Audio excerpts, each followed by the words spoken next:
of go in with a plan. The halls are very split up, and I think it's a positive. It's a great way to navigate the show.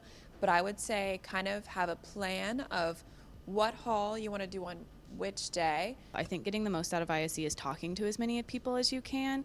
I know my favorite thing is like connecting with other people in the industry and getting to know people that maybe I've seen on webinars and know how much of an expert in their field they are, but I don't have the chance to meet them because we're spread out through so much of the country and the world. So I just really think making those connections rather than just going booth to booth and not really talking to people would be something that's really beneficial about any trade show, but especially ISE because it is international and you get to meet so many different people. The tech zones are basically the ways in which the halls are organized, just so it's not like a bunch of random manufacturers everywhere. They're kind of more organized depending on what they sell and what you're trying to spec. So yeah, Hall 2 is going to be a lot of those UCC solutions, very big hall because UCC is a very big part of what we all do right now. Hall 3 is going to be a lot of Pro AV. One of the halls is completely digital signage. One of the halls is completely or mostly audio, but there's other like rental, staging, live event equipment like rigs and things with that as well. There is an emerging tech hall, but that's part of like a different show technically.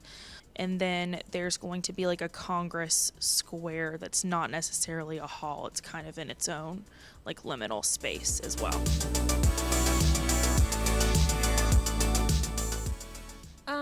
I think that this really depends on what you're interested in. I love going into the UCC hall and seeing what's new in that technology just because it's what I'm interested in.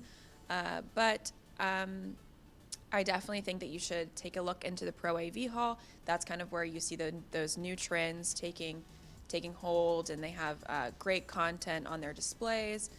Those big booths are always a must-see because they're really setting the tone for the rest of the year.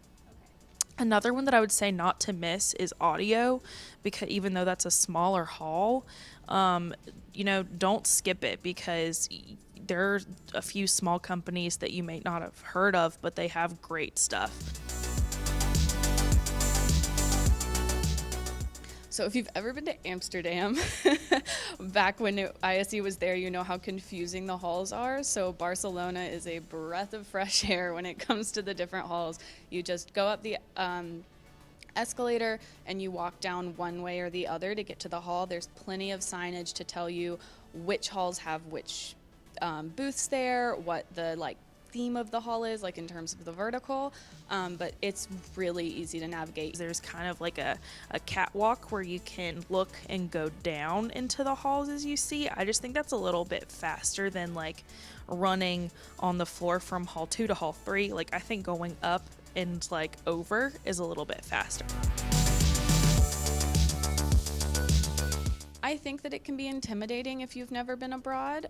So I just think really knowing your surroundings and just planning ahead is the best advice I can give you. Like I said, looking at that map, knowing what booths you want to hit, like really prioritizing where you want to go, because ISE is such a huge show that it's really going to be a little overwhelming when you get there if you haven't prepared yourself ahead of time. My last piece of advice is to, as always, wear good shoes, because no matter what, your feet are going to be very tired by the end of the week.